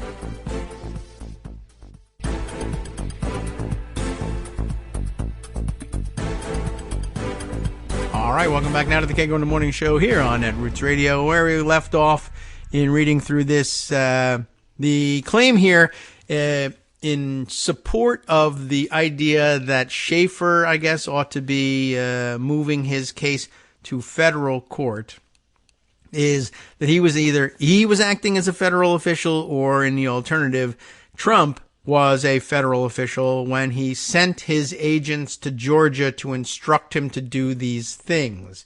I mean, I still think there's a huge hole in all of that, because if anything, he was acting as a candidate, not as president of the United States. The president of the United States has no official role in directing how Georgia allocates its electoral votes. He has a role as a candidate in nominating members to be nominating people to be members of the Electoral College should he win the state, but he has there's no federal role here. I remember that their whole argument, they went all the way to Supreme Court arguing about independent state legislatures and everything. They were in court during all of this litigation between the November election and January 6th, claiming that the states have the exclusive jurisdiction over all of this stuff. And now they're claiming, no, we need to move to federal court because of the federal role in all of this, don't you see? And ignoring the fact that it's the same person, Donald Trump, but as has always been the issue for Donald Trump, he has extreme difficulty separating himself personally from his role in business or his role in government. And he purposefully declares very frequently that there ought to be no difference, that he assumed personal control of the United States of America in assuming the presidency. And everything he does is presidential business, including disparaging E. Jean Carroll, et cetera, and we all know how that worked out. And basically he loses again and again and again in court, but says, none of this is generally applicable. Let's delay by insisting that we still don't understand that there's a difference between Donald Trump, president of the United States, and Donald Trump, candidate for president of the United States, and Donald Trump, private person, and Donald Trump, businessman. They all have different interests. But of course, you know, if you're suing him for some of this thing and trying to reach at his money, which he holds under some other capacity, he understands the separation just fine. Just as he understands the difference between saying my properties are the most valuable in the world. Oh, I'm being taxed to the least valuable in the world. Anyway, but the claim here is that an attorney for the president was present at the December 14th meeting of the fake presidential electors and advised them, including Schaefer, that performance of the duties that they were asking of them was necessary on behalf of the president and the Constitution, even though the lawyer is wrong here. They're necessary in order to elect this candidate. We think they will become necessary to elect this candidate as president per the instructions of the Constitution. The Constitution says this is how electors should act, and so you will act this way. But it's not necessary to the preservation of the Constitution that they act. That was just him misinterpreting everything and hoping that invoking president and Constitution would make them stand up, salute, and obey orders. But that's what Schaefer's filing said. They were told that they had to do this because president and because Constitution, identifying Smith as the attorney. And what was his first name again? I already forgot. Ray Smith. Okay. One of the documents Schaefer revealed was a transcript of the meeting of the pro-Trump false elector slate. And I guess it's linked herein and we could take a look at it. It reveals that Smith addressed the group before they signed the papers. And apparently the quote is, "We're conducting this because the contest of the election in Georgia is ongoing," Smith told the group. "And so we continue to contest the election of the electors in Georgia, and we're going to conduct this in accordance with the Constitution of the United States, and we're going to conduct the electorate today." The wrong word for it. Similar to what happened in 1960 in Hawaii. Hawaii appearing in the news again for a second time today, but under different circumstances. And if we did not hold this meeting, by the way, everybody remembers we've discussed in the past that in 1960 in Hawaii, there was some disagreement over who would eventually win the electoral votes from Hawaii. And so two slates of electors met and two slates of electors sent their certificates. But it resolved itself in a very different way, and I think they do discuss that in this piece, or at least in one of the others we have lined up for you. But anyway, Smith then goes on to say, "And if we did not hold this meeting, this fake electors meeting, then our election contest would effectively be abandoned." Schaefer replied, this is Schaefer saying, or basically questioning Smith, do I understand this correctly? In other words, do I hear you saying that if we didn't hold this meeting, then our election contest would effectively be abandoned? "That's correct," Smith responded. So, okay. Now we understand where Schaefer is coming from, even if he's wrong about this. Schaefer also revealed a December 10th email that he received from Alex Kaufman, a local GOP attorney, urging him to push forward with convening the slate of false electors a few days later. Trump-affiliated attorneys Cleta Mitchell, and Kurt Hilbert, and also Ray Smith, were copied on this email. "I am reconfirming the importance of our collective advice that our slate of delegates meet on December 14th, per the federal deadline, and cast their ballots in favor of President Trump," Kaufman wrote. "It is essential that our delegates act and vote in the exact manner as if Governor Kemp has certified the presidential contest in favor of President Trump," Kaufman continued. "I believe that this is still the most conservative course of action to preserve the best chance for Georgia to ultimately support the president's reelection." All defensible in the Hawaii context at this point, and certainly on December 10th, maybe, even though they've lost case after case, if you still believe somehow in your warped brain that you'll win in Georgia, there's an excuse for this. Now, prosecutors in Georgia have rejected Schaefer's contention that he was acting purely on the advice of Trump campaign lawyers and suggested that he, above other members of the false elector slate, played a leadership role in that effort. In addition to racketeering, Schaefer is charged with impersonating a public officer, pretending he's an elector, forgery, the documents he signed, false statements, and writings, again, also the documents that he signed and the statement of belief that he should be there doing this thing, and filing those false documents. So he forged them, he wrote them, he made false statements in them, and he filed them, all while pretending to be a federal official himself. Smith is charged with solicitation of violation of oath by a public officer, conspiracy to commit impersonating a public officer, and conspiracy to commit forgery.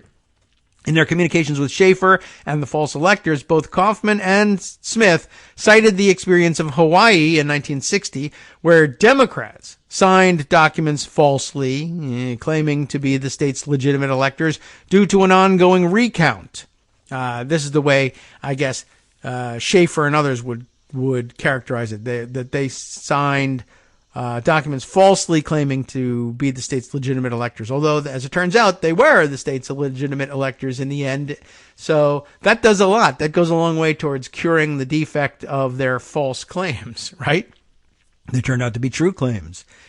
Richard Nixon had narrowly prevailed in the state, and the results were certified by the governor, but a recount showed Kennedy making gains and likely to prevail, so the Democrats convened to preserve their ability to have their electors counted in case the outcome were reversed.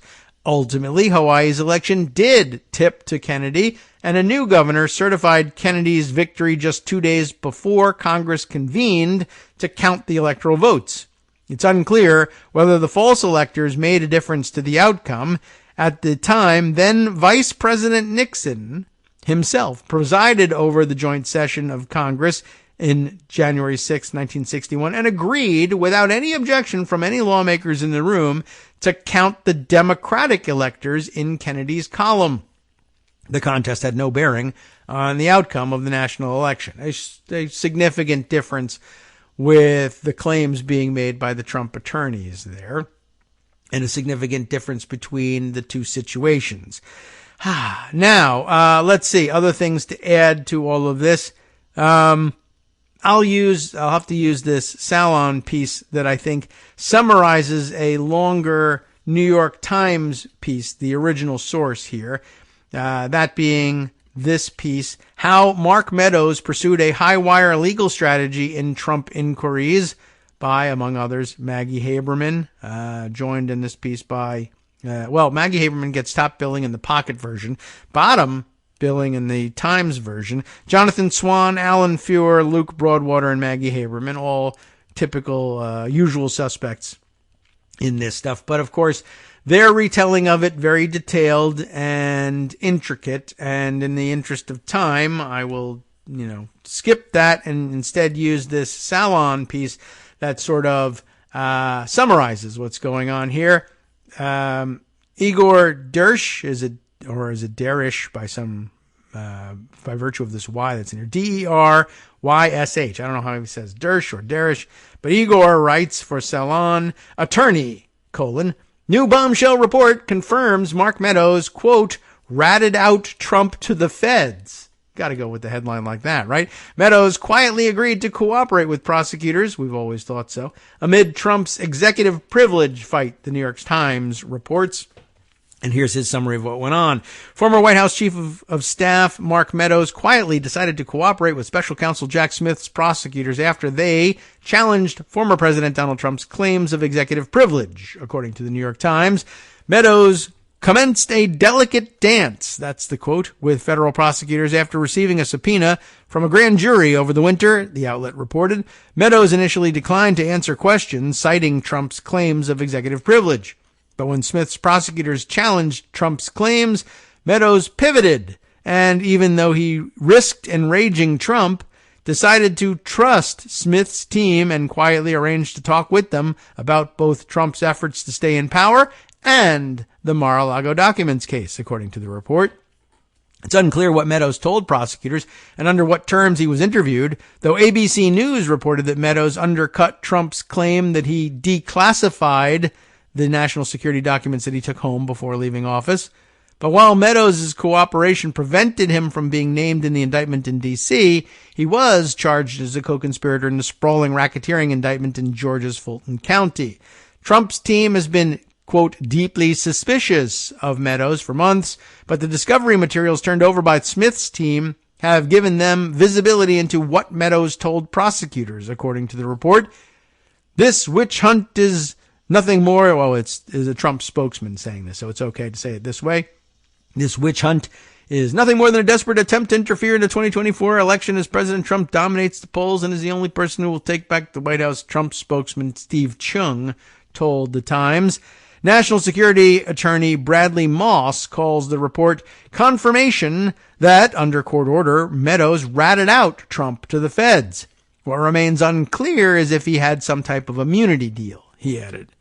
The Times report noted that Meadows' plan to be quietly cooperative with prosecutors without agreeing to a formal deal is hardly a novel strategy, but carries risks for both Meadows and Trump. While Meadows' goal was to provide information he believed was legally obligated to disclose, he also used the law to push back on requests that he considered inappropriate or potentially dangerous to his own interests, a source told the Times. The turn appears to have been part of Meadows' attorney George Terwilliger's strategy for dealing with legal threats. George believes witnesses are not owned by anybody, a source who has worked closely with the attorney told the Times. They're not there for a person. They're not there against any person. They're not on one person's side. They're there to tell the truth. I mean, that's what you want people to say about you, I guess. After Meadows initially refused to answer certain questions during his first appearance before the grand jury, he gave an unvarnished, privilege-free account after he was ordered to return by U.S. District Judge Beryl Howell, according to the report. But in Georgia, Meadows fought efforts to compel his testimony and invoked his rights against self-incrimination when he appeared before a grand jury, the report added. The Fulton County indictment alleges that Meadows played a key role in the fake elector scheme and other efforts to keep Trump in power. Meadows has already filed to try to move the case from Georgia to a federal court, and Terwilliger indicated that he plans to argue that Meadows is immune from prosecution because his actions were part of his official duties as chief of staff. They were not. Those were campaign duties. Former federal prosecutor Richard Signorelli predicted that Meadows will ultimately only have two options in the D.C. case: be an indicted non-cooperating defendant for which conviction will mean lengthy incarceration, or a fully cooperating defendant which will preserve all or most of his freedom. Not complicated, he added, at least if you're making a rational choice in all of this. But, we know that they don't always do that. All right, let's see some other items to contribute to the roundup here. Okay, that's extraneous material, but still worthy. Let me add something just to make things more complicated and obtuse. And the best way to do that, and that is to add a Marcy Wheeler piece to the mix. But you always do this in the end because it is necessary to get that obscure, and to see what's on her mind is always a good roadmap through the fog, and always suggests at least one clear path through. All right. What's her focus today, or at least what have I discovered among her foci? Is that right? That interests me. It's a piece entitled "The Guts of the Alleged Conspiracy, : and not colon in the sense of guts, but the punctuation mark. The Guts of Alleged Conspiracy. Scott Hall is at the center of this claim about the guts of the conspiracy. One of the conspirators indicted in Georgia, we've mentioned his name. Who is he, and why is he important? Let's take a look. This is from today, so it's very fresh. Much of the attention on Georgia's processing of Trump's co-conspirators in advance of the former president's glorious fourth arrest on Thursday coming up has been focused on the high-profile perps, John Eastman and his horrible mugshot. He turned himself in and issued a statement repeating his conspiracy theories, all so he could return in timely fashion to California for further disbarment hearings. Fani Willis informed Mark Meadows' lawyers, "Your client is no different from any other criminal defendant in this jurisdiction." Jeffrey Clark has based his request for an emergency stay of his self-reporting in Fulton County on the risk that, quote, Mr. Clark would be required to book a flight to Georgia under such extreme time pressure. So therefore, I can't be there. We'll see whether that works. I don't think so. Another charged co-conspirator turned himself in yesterday as well, one whose role continues to be understated. That is Scott Hall. He's the Georgia bail bondsman, as he's referred to in all the reporting and in the indictment. In the indictment, Hall is charged just in the RICO charge and the Coffee County tabulator conspiracies, but he allegedly played a much more sustained role in the conspiracy, including in one way that has escaped much notice. We'll see whether it has escaped ours so far. And one thing that hasn't been mentioned much gets brought right out in the next section heading, David Bossie's brother-in-law's conspiracies about the Georgia vote count. Seems extraneous, though Bossie gets named in, I think at least in the Georgia indictment. Is he named as a co-conspirator? I can't recall, but his name has come up a couple of times in all of this. And in case you're confused, long story short, David Bossie's brother-in-law, that's Scott Hall. We didn't know that. I don't think we mentioned that. I guess Empty Wheel has known it for a while. Seems an important observation, don't you think? As Anna Bauer describes in a superb chronicle of the Coffee County plot, after an initial hearing in Georgia, Hall reached out to Lynn Wood with allegations of impropriety. Now, this superb chronicle of the Coffee County plot, there were many to choose from, and as it turns out, the one that Empty Wheel thought was superb is the one that I spent 2 days reading to you a while back, the Lawfare article entitled What the Heck Happened in Coffee County, Georgia. I think we finished that up last week. So we're on it. That's good news. The excerpt that she chooses to illustrate how superb it is and how Hall reached out of all people to Lynn Wood, the craziest of the crazy, but somehow not indicted in all of this. Hall, like Latham, earlier mentioned in the superb article, but accepted from this excerpt. Hall, like Latham, believed that something nefarious had gone on in Georgia during the election. Latham, I think, is Kathy Latham, the member of the Coffee County Board of Elections. On November 17th, as Trump's legal team prepared litigation in Georgia, Hall and his wife Robin reached out to Lynn Wood, claiming that they had, quote, proof of voter fraud in Fulton County. We watched them count boxes of mail-in votes that were 100% Biden and 0% Trump, Robin wrote in an email to Wood obtained by Lawfare. On the same day, December 17th, an attorney named Carlos Silva sent an email to Wood and other lawyers working on the Georgia election matters. Just had a long conversation with Scott Hall, Silva wrote in an email obtained by Lawfare. He seems very knowledgeable when it comes to algorithms and other material information that he has on the Dominion voting system that was used in this election. He also has personal knowledge of the fraud that took place and is providing an affidavit. In another email obtained by Lawfare, Silva wrote to Wood that others that he intended to meet, he and others, I guess, intended to meet Hall the next morning at the office of Ray Smith. There's his name again. An attorney also charged in the indictment for alleged crimes related to statements he made at the Georgia legislative hearings. Later that evening, Hall's affidavit was filed as a part of the suit Wood v. Raffensperger, which sought to halt certification of the presidential election in Georgia. In his sworn statement, Hall alleged that he had personally observed ballots that, quote, appeared to be pre-printed with the selections already made, unquote. I don't even know how you could tell that, but that's what he said. Hundreds of ballots at a time were counted for Biden only, he wrote. Now, Marcy comments, on November 20th, then Georgia GOP chair and now charged co-conspirator David Schaefer asked Trump campaign worker Robert Sinners, parenthetically noted here, known to be cooperating in investigations and described as a co-conspirator, number 4 in the indictment, to help Hall chased down the names of absentee voters. And a quote from the indictment, Scott Hall has been, or I guess some communication when it was quoted. Scott Hall has been looking into the election on behalf of the president at the request of David Bossie. Now, David Bossie, of course, helped Trump win the 2016 election and has all sorts of ties to Republican rat effery, to borrow a phrase there. Hall is reportedly Bossie's brother-in-law. That according to CNN reporting, which is linked herein.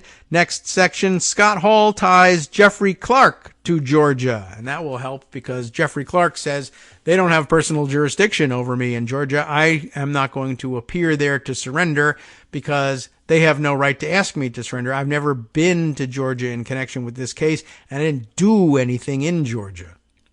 By January 2nd, Hall was coordinating, though, with Jeffrey Clark. They spoke for over an hour on January 2nd.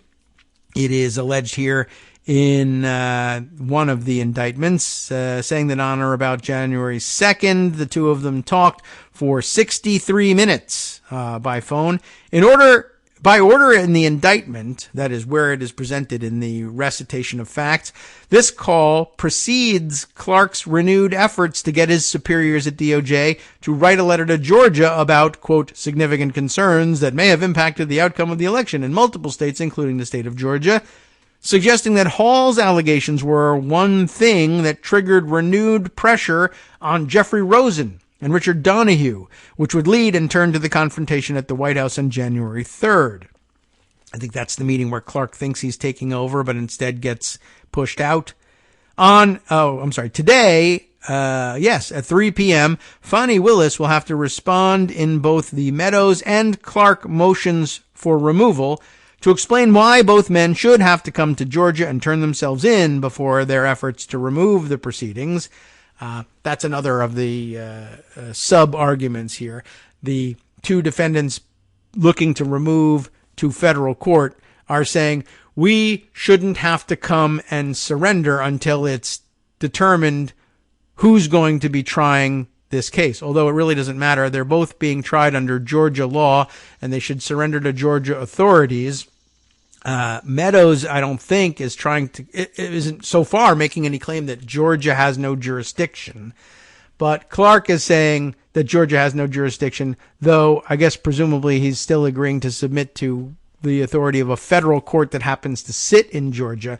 But he's actually claiming if I come and surrender to Fulton County authorities, that will establish jurisdiction over me in Georgia. And I am disputing that Georgia has got any, so I should be excused from the surrender.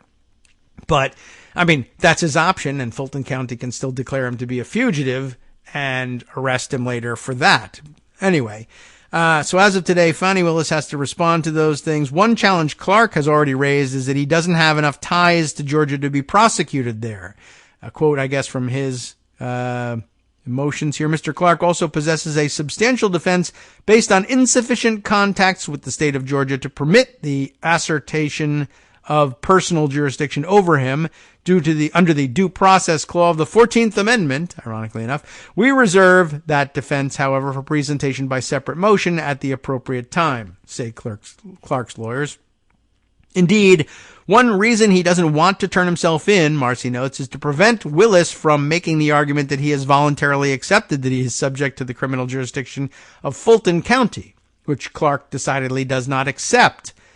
Like Meadows' bid, Clark's bid to remove his prosecution is not frivolous entirely, particularly given that unlike Meadows, he is not alleged to have gone to Georgia during this period. Both Jack Smith and Fani Willis will have a challenge explaining why efforts Clark made on Trump's orders were not part of his job, explaining why Trump's choice to bypass DOJ contact guidelines to leverage Clark against his superiors at DOJ is proof of a conspiracy rather than just executive prerogative.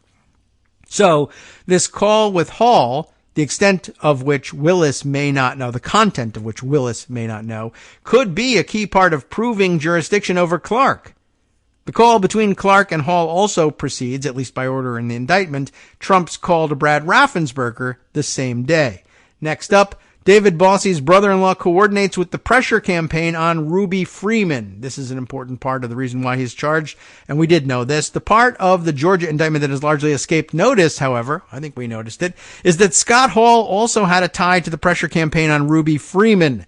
You'll recall there were several attempts to pressure Freeman into lying about fraud in Fulton County. In the first, Minister Stephen Lee traveled to her home on both December 14th and 15th in the guise of helping her in an attempt to get her to admit to fraud that didn't actually occur. Those efforts are charged as counts 20 and 21 in the indictment. Lee coordinated on a second effort with Black Voices for Trump operative Harrison Floyd and Trevian Cuddy, Kanye's former publicist. Cuddy met with Freeman, again feigning an attempt to protect her, and allegedly tried to get her to confess to fraud. Those efforts are charged as counts 30 and 31 of the indictment.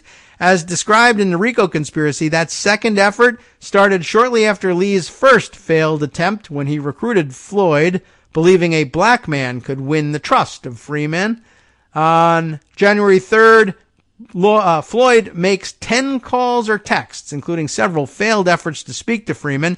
On one of those calls is to unindicted co-conspirator number 23, who may be the sole witness to the topic of these contacts. The next day, Cuddy traveled to Atlanta. Guess we got to roll the music and get the hell out of here. Cuddy went to Atlanta, reached out to Freeman, and ultimately met with her for an hour in a Cobb County police station, with Floyd calling in on the phone, offering her protection but still attempting to get her to confess to fraud. According to public reports, Cuddy told Freeman that people would come to her house within 48 hours if she didn't confess. On that day, Floyd seemingly reports in about all of this to Schaefer, the GOP chair, at 8:10 p.m. The day after Floyd seemingly checks in with Schaefer, Robert Cheeley, a Georgia lawyer charged in the conspiracy count and on Trump's side of the fake electors plot, Schaefer is charged on the Georgia side, and Hall get involved with the Ruby Freeman plotters. Act 127 of the RICO charge describes the following calls that it suggests, presumably based off testimony from co-conspirator 23, are all connected. And there's a list here of some 24 calls on that date between all of the aforementioned people. On January 4th, Cuddy allegedly told Freeman that people would be coming to her house within 48 hours if she didn't confess to fraud that didn't occur. And then for over 12 hours on January 5th, extending past the period when, in D.C., Trump was riling up his mob and targeting Pence, Cheeley, Hall, and the other charged Ruby Freeman conspirators exchanged a series of over 20 calls. At any rate, there's a little bit more to it, but it was important to bring Scott Hall back into the picture here. And I'm glad we did it, even if we didn't get to the very, very bottom of it. To Kagro in the morning with David Waldman. As you can see, all of this stuff is complex and still growing weirder, but time now to hand things over to Justice Putnam for the West Coast Cookbook and Speakeasy. Just to take a quick look at what's going on here. Oh, good. I'm glad he's taking this story up. We've not yet gotten to how Elon Musk has Ukraine and the U.S. government, quote, at gunpoint. Stay tuned to hear this story next.